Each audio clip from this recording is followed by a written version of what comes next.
Komisioni Qendror i Zgjedhjeve ka zbardhur të plota rezultatet e zgjedhjeve të 11 majit për qarkun e Shkodrës duke certifikuar 405 qendra të votimit. Partia Demokratike rezulton forcë e parë në nivel qarku me 37.173 vota, ndërsa është kryesuese në 3 bashki, Shkodër, Puk dhe Fusharës. Ajo mori nga këto zgjedhje 5 mandate deputetësh, duke futur nga lista e hapur Bardh Spahin me 9.466 vota, që rezulton kandidati më i votuar në nivel qarku nga të gjitha subjektet politike. Partia Socialiste mori 34.882 vota, duke dalë forcë e parë vetëm në malësi të madhe.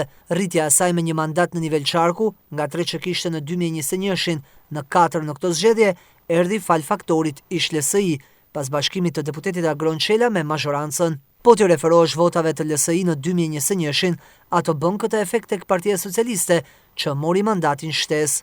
PSD mori 15.842 vota, duke marrë 2 mandate deputetësh dhe doli kryesuese vetëm në bashkinë e Vaut të Dejes si forcë e parë politike. Gjithashtu ka përfunduar në mbi 90% numrimi votave për diasporën, ku kanë mbetur vetëm zarfet e Greqisë.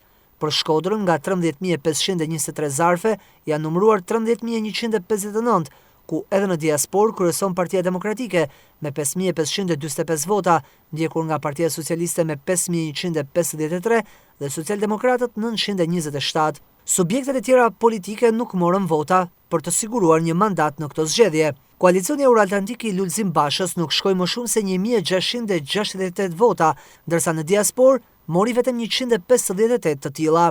Nisma Shqipëria B e Adriatik Llapajt mori 1.377 vota në nivel qarku dhe 707 në diasporë, ndërsa Mundësia Agron Shehajt 1.086 vota dhe në diasporë 304. Në këto zgjedhje kishin të drejtë vote në nivel qarku 261.579 shtetas, ku këtë të drejtë ushtruan 96.294 shtetas.